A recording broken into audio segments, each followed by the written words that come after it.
Mr Finn. Thank you, Mr President. I was first elected to this parliament in 1992 as the youngest member, in fact, of the Kennett government. And I came into the other place and Victoria was financially stuffed. It was a basket case. It was a national joke.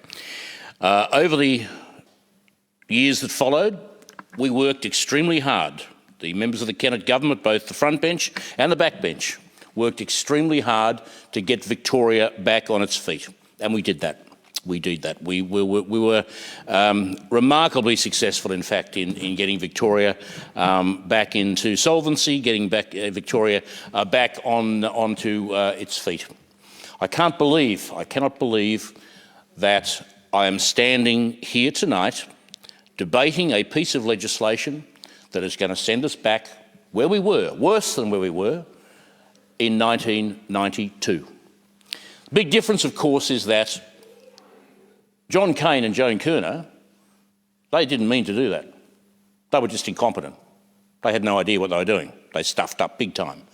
This government is actually deliberately putting Victoria into enormous debt that we will be paying off literally for generations to come. Can you believe that any government would do that? Well, this government does. The Andrews government is going to do that. And I heard the Treasurer on radio last week where he said that we need a more interventionist policy from government in the economy. So I thought to myself, here we go. We've known that the Premier of this state is a hardline socialist. We've known that for a very, very long time. But here is his Treasurer who's actually parroting what the Premier's been telling him all this time. Get the government to run the economy. Get the government to spend up big.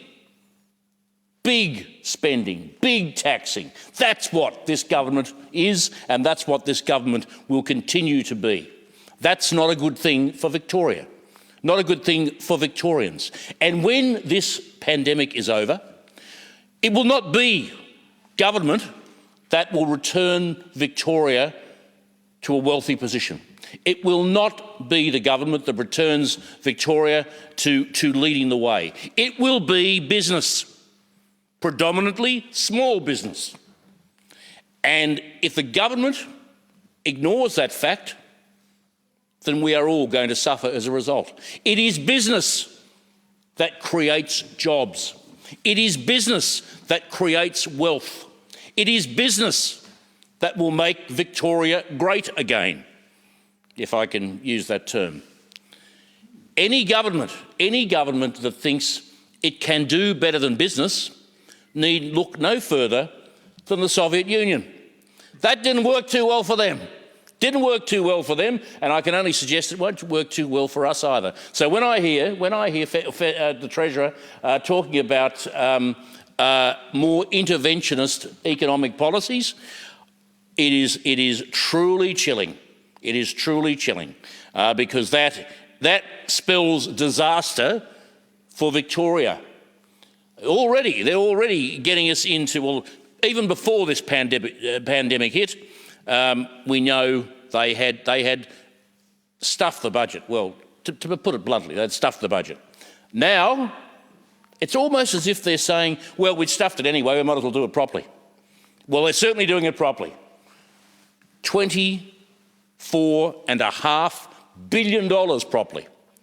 And as I say, that will take generations to repay, and will be a drag on my children, on my grandchildren, and probably my great-grandchildren. And that is something that I am not pleased about at all. One of the litmus tests, I suppose, of whether one has been a success in life is to have left this place better than we found it. You can't tell me that putting Victoria into debt for $24.5 billion is doing that. You can't tell me that putting Victoria into the sort of debt that the government is talking about is making Victoria a better place, and will indeed make Victoria a better place when we all leave it, when we all leave this parliament, or indeed all leave this life. So we have a situation. We have a situation which is truly diabolical.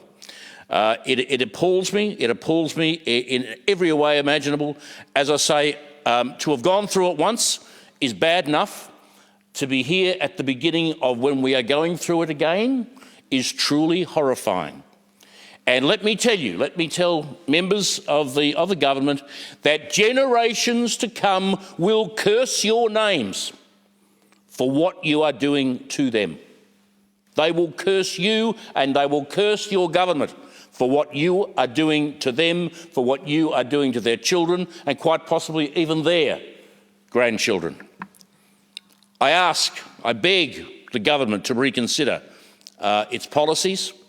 It must accept that the only way to true, long-lasting recovery is through the private sector, is through business. Without a strong business sector, we don't have a strong state. We don't have strong employment. The only sustainable economic growth is through the private sector, is through business.